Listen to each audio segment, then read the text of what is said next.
जैसा कि अभी हम लोग पढ़ने जा रहे हैं, विद्युत द्विध्रुव के कारण निरक्षीय स्थिति में विद्युत क्षेत्र, समझ गए?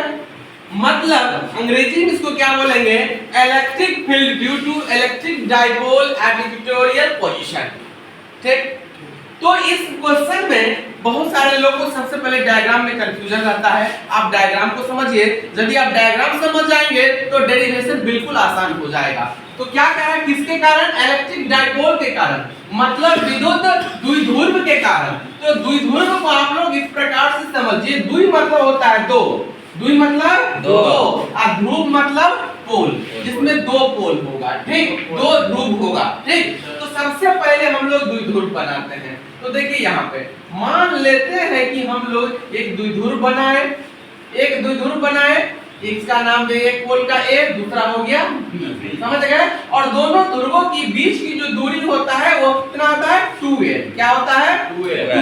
कहीं कहीं पे देखिए 2a भी लिखा रहता है, मतलब बीच की दूरी। अब यहाँ पे इसका जो द्विध्रुव है, इसके मध्य बिंदु मान लेते हैं, मध्य बिंदु ये O है। इस O पर क्या करते हैं हम लोग? लंब डालते हैं। क्या करते हैं?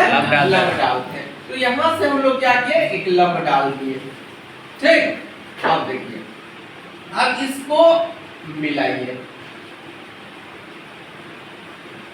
इस ध्रुव से और इसको इस ध्रुव से मिला दिए। अब देखिए ये चूंकि निरक्षीय स्थिति में, किस स्थिति में है? निरक्षीय। तो निरक्षीय स्थिति में अब ये बन गया, किस स्थिति में? ड्यू टू लंबवत होने के कारण। क्या हो गया?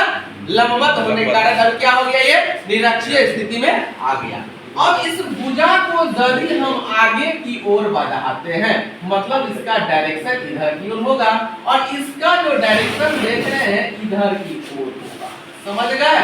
अब इसमें क्या होता है? दो कंपोनेंट बनता है। कितने कंपोनेंट बनता है? दो कंपोनेंट, एगो साइन थीटा, एगो कॉस थीटा। अब देखिए, तो साइन थीटा जो होता है वह लंबवत घटक होता है। क्या होता है? लंबवत घटक होता है, समझ गए? तो साइन थीटा, अब लंबवत घटक तो सीधा ऊपर की ओर जाएगा, तो इधर साइन थीटा, तो किसके लिए? विद्युत क्षेत्र के लिए। तो इधर मान लेते हैं E1 sin थीटा और इधर E2 sin थीटा। नहीं, तो sin थीटा और sin थीटा दोनों का डायरेक्शन अपोजिट होने के कारण क्या होगा?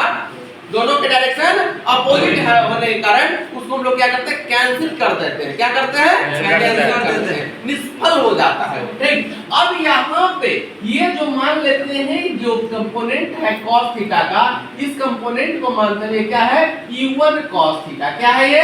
E1 cos theta. और ये दूसरा जो घटक है ये क्या है? E2 cos theta. समझ गए? और ये दोनों का जो रिजल्टेंट है, इसका जो परिणाम है, समझ गए?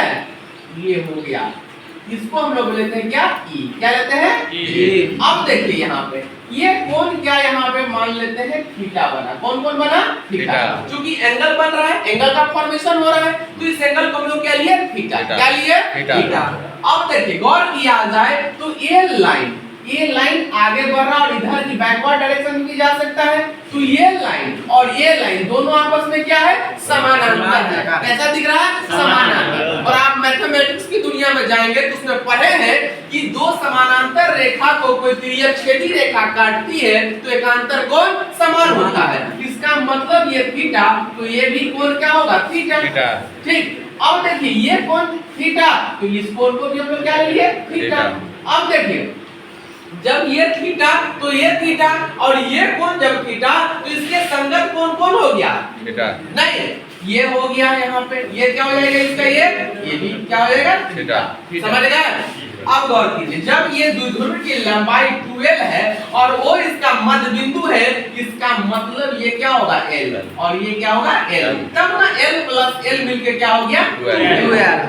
अब देखिए इसका चार्ज, चूंकि द्विध्रुव जब हम लोग पढ़े थे, द्विध्रुव आघूर्ण पढ़े थे, तो उसकी प्रॉपर्टी होता है ये कहां से कहां जाता है? Minus two positive plus. कहां जाता है? माइनस टू प्लस, मतलब नेगेटिव चार्ज से कहां जाता है? पॉजिटिव चार्ज की ओर। तो यहाँ पे चार्ज क्या होगा? माइनस क्यू, और यहाँ पे चार्ज क्या होगा? Plus Q. ठीक, अब देखिए यहाँ जो ये मध्य बिंदु वो देख रहे हैं, इससे कितने दूरी पर? मान लेते हैं ये जो बिंदु है P, कितने दूरी पर है? r दूरी पर। कितने दूरी पर है? r दूरी पर। अब ये लंब है, क्या है ये? लंब। तो जैसा कि पाइथागोरस परिमेय आप लोग पढ़े होंगे तो उसमें में देखे होंगे कि लंब मतलब समकोण के सामने की भुजा क्या होता है? कर्ण। तो ये क्या हो गया? कर्ण। तो कर्ण यदि हम लोग निकाल ले, जैसे कि आप प्रीवियस क्लास में पढ़े होंगे, नहीं तो कर्ण बराबर क्या होता है? लंब स्क्वायर जोड़ आधार स्क्वायर, या यूं कर सकते हैं रूट अंडर, यहाँ पे देखिए लंब क्या हो गया?